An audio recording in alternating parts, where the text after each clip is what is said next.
نبی علیہ الصلوۃ والسلام نے ارشاد فرمایا کھانا کھانے کے بعد خلال کرو اور کلی کرو. کھانا کھانے کے بعد خلال کرو اور کلی کرو. یہ دانت اور داڑھ ان کو مضبوط رکھتا ہے، مفید ہے، ان کے لیے بڑا فائدہ مند ہے. نبی علیہ السلام نے فرمایا مبارک ہو خلال کرنے والوں کے لیے، مبارک ہو خلال کرنے والوں کے لیے کہ کھانے کے پھنسے ہوئے ٹکڑوں کی بدبو کی وجہ سے فرشتوں کو بڑی تکلیف ہوتی ہے. اب جو فوڈ پارٹیکلز اندر رہ جاتے ہیں دانتوں میں، مسوڑوں میں، اس کے نقصانات ہی نقصانات ہیں. ایک نقصان تو یہ بتایا کہ فرشتوں کو تکلیف ہوتی ہے، بدبو آتی ہے، باقی بیماریوں کا تو یہ گھر ہے پورا. نبی علیہ السلام نے ارشاد فرمایا جس نے کھانا کھایا اور خلال کیا تو جو خلال میں نکلے بہتر ہے کہ اسے پھینک دے. اب اسے مت کھائے، اس کو پھینک دے. عبداللہ بن عمر رضی اللہ تعالیٰ عنہما صحابی رسول ہیں فرماتے ہیں کہ کھانا کھانے کے بعد جو ریزے فوڈ پارٹیکلز اندر رہ جاتے ہیں دانتوں میں اور داڑھوں میں، یہ داڑھ کو کمزور کر دیتے ہیں، دانتوں کو کمزور کر دیتے ہیں. جب بھی ہم کچھ کھاتے اور پیتے ہیں اور اس کے بعد منہ صاف نہیں کرتے تو جو اندر روانے اجزاء بچ جاتے ہیں، یہ سب کے سب بیماریوں کا بہترین ذریعہ ہوتے ہیں. کھانا کھانے کے بعد ہاتھ دھونا، یہ پچھلے بیان میں اس کے اوپر بات آ چکی ہے. آج جو بات میں بیان کر رہا ہوں وہ کیا، کھانا کھانے کے بعد ہاتھ کو پونچھنا. بعض دفعہ ہم ٹیشو پیپر استعمال کر لیتے ہیں، کپڑا استعمال کر لیتے ہیں، ہاتھ پونچھ لیتے ہیں اور دھوتے نہیں. تو ٹیشو پیپر کو بھی گھیر گھار کے سنت کے دائرے میں لانا ممکن ہے اگر کبھی کبھی اس کو استعمال کریں. سنیے، نبی علیہ الصلوۃ والسلام مسجد میں بیٹھے ہوئے تھے اور کھانا لایا گیا، آپ نے وہ کھانا کھایا اور کھانا کھانے کے بعد ہاتھ نہیں دھوئے. وہیں پہ جو سنگریزے تھے نا، اس سے جو پتھر کے چھوٹے چھوٹے، اس سے اچھی طرح ہاتھ صاف کر لیے، ہاتھ صاف ہو گئے، آپ نے نماز پڑھ لی، نماز صحابہ کو پڑھا دی. تو اس وقت آپ نے ہاتھ دھوئے نہیں، ہاتھ پوچھے. تو اس کو اگر ہم لے تو ٹیشو پیپر کو سنت کے دائرے میں لانے کی کوشش ہے.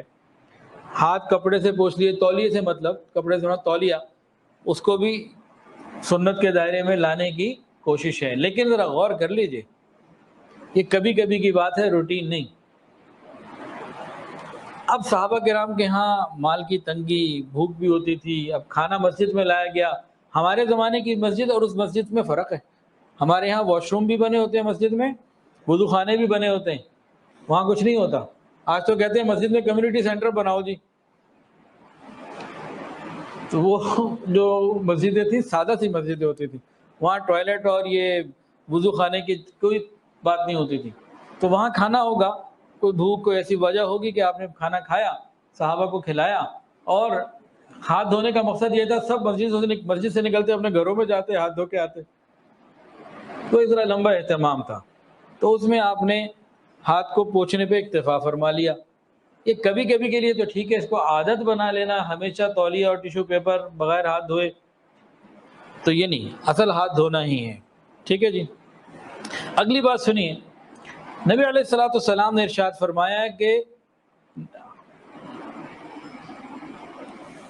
ذرا واقعہ سنیے، رسول اللہ صلی اللہ علیہ وآلہ وسلم نے دودھ نوش فرمایا، دودھ پیا، اور اس کے بعد پانی منگوا کے کلی کی. دودھ نوش فرمایا اور کلی کی پانی سے، اور پھر آگے فرمایا کہ دودھ میں چکنائی ہوتی ہے، یعنی جب دودھ پیو تو بعد میں کلی کر لیا کرو. ایک مرتبہ نبی علیہ الصلوۃ والسلام ایک سفر میں تھے اور صحبا کے قریب تھے جو خیبر کے پاس جگہ ہے. تو نبی علیہ الصلوۃ والسلام نے فرمایا بھائی لے کر آؤ، کیا ہے کچھ کھانے پینے کو. تو صحابہ لائے، وہ ستو تھا. آپ نے جناب ستو کو پیا اور اس کے بعد پانی منگوا کر کلی کی. دودھ پینے کے بعد بھی کلی ثابت ہے، بلکہ فرمایا کہ چکنائی اس کے اندر ہوتی ہے، کلی کرو. اور ستو پینے کے بعد بھی کلی کرنا ثابت ہے، اور کھانا کھانے کے بعد بھی. گویا اس سے کیا مل رہا ہے کہ کھانے پینے کے بعد کلی اچھے طریقے سے کر لینا، خلال کر لینا، یہ ضروری ہے، فائدہ مند ہے. اسی طرح مسواک، نبی علیہ الصلوۃ والسلام کھانا کھانے سے پہلے بھی اور کھانا کھانے کے بعد بھی، خاص طور سے کھانا کھانے کے بعد مسواک ضرور کرتے تھے. آپ کی ایک عادت تھی، رات کو سونے سے پہلے تو بہت ضروری کرتے تھے. یہ سب کیا ہے کہ یہ ہمارا جو ہے نا منہ یہ صاف رہے. پاکیزہ رہے، کیونکہ اس کے اندر جتنے کھانے پینے کے اجزاء اندر باقی رہیں گے یہ بیماریوں کی وجہ بنیں گے، جڑ بنیں گے، بنیاد بنیں گے۔ اب لوگ جناب پان کھا کے منہ میں رکھتے ہیں گھنٹوں، چیونگ گم گھنٹوں باہر نہیں نکلتی، اتنی دیر رہتی ہے، اور روز ہم کھاتے پیتے ہیں تو کلی کرنے کا ہمیں کتنا خیال رہتا ہے۔ اب بتائیں آج کی اس جدید سائنٹیفک دنیا کے اندر اتنی ہائیجینک لائف کون گزار سکتا ہے؟